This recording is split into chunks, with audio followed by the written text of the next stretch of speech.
Hello, my name is Brittney Lenahan, and I'm doing my analog video project on cinder cone morphology. So, a cinder cone is defined as a deposit around a volcanic vent formed by pyroclastic fragments or cinders which accumulate and gradually build a conical hill with a bowl-shaped crater at the top. They generally develop from explosive eruptions of mafic and intermediate lavas, so the outside of the cone is usually inclined at about 30 to 35 degrees because the slope relies on the loose, non-welded cinder to maintain equilibrium. Cinder cones are very small compared to other volcanoes because they're pretty much all tephra, so they generally only form about a few hundred feet high. My hypothesis was that the shape and the size of the craters and the cones themselves would change with different class sizes used to form the cinder cone volcano. I was hoping to introduce wind as a variable as well, so I could see how it would influence the shape of the crater and how the base of the volcano would disperse, but unfortunately I wasn't able to introduce this into my experiment because the sizes of the class I was using were so small that they were just being blown all over the place. So since the apparatus I used to create the basic cinder cone shape itself was already dispersing the class farther than I had anticipated, I just stuck with determining what would happen with different size class in the formation of a cinder cone. So to execute my experiment, I constructed a vent out of a tube and placed it through a hole in cardboard to replicate the opening of the volcano. I used some PVC pipe at the tip of the tube to keep it straight so the eruption would be perpendicular to the surface, and I used an air compressor going at about 30 to 40 psi as my source of pressure to induce the eruption of the different size class, and I used a T connector to split the tubing so I could use a funnel to introduce the different size class to the airflow. So diving into the actual experiment, I used long grain rice, medium ballast sand, and fine ballast sand as my different class sizes. I was initially going to use rice, sand, and flour, but starting off with the flour, I quickly realized that it wasn't going to work. The flour was just clogging everything up, so I decided to change materials.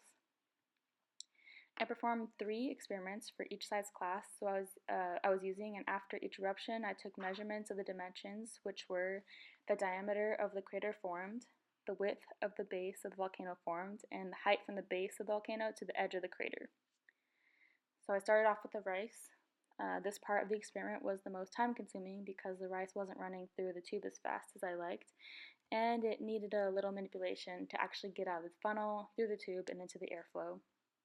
Since it was harder to get the rice through the vent for the eruption, at some points it kind of created a nice example of what a volcano looks like when it's erupting in short periodic bursts. Since the clasts were larger and the eruption had a lot more pressure behind each burst, the clasts were shot further than a finer clast would have been.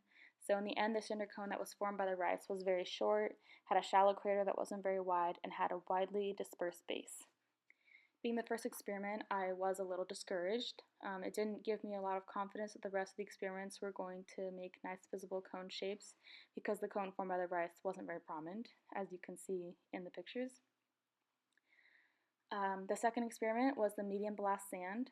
The sand was introduced to the airflow with a lot less resistance and didn't need to be manipulated as much, so it seemed to erupt a lot easier. There weren't a lot of short periodic bursts like with the rice. It erupted a lot faster than the larger class eruptions did.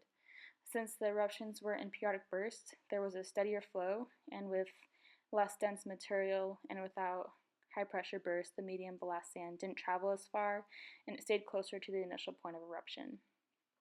This helped create a more visible crater than the eruption formed with larger class did, so when it was finished erupting, all dimensions with this cone were prominently larger than the dimensions of the cone formed with the rice. The third experiment was with the fine ballast sand.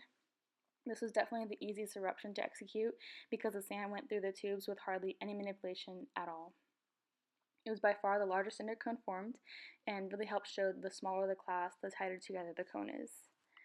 The height of the cone was taller because the clasts were less dense and had the same amount of pressure exerted on it, so the clasts were suspended longer in the air and weren't dispersed as far from the central point of eruption as the other heavier clasts were. Since this cone showed up on the camera very well, I included a short clip with a spotlight on the cinder cone. It showed the dimensions of the cone pretty nicely. So in conclusion, the hypothesis was supported. There was noticeably a drastic change in shape and size of the cones depending on the size of the class that produced the eruption. I averaged out the dimensions for each experiment ran for the different class sizes, and as you can see, the finer the clasts are, the larger the cone shape and the crater will be. Alright, so I thought this would be a good spot to place the video that had the really nice cinder cone. So enjoy!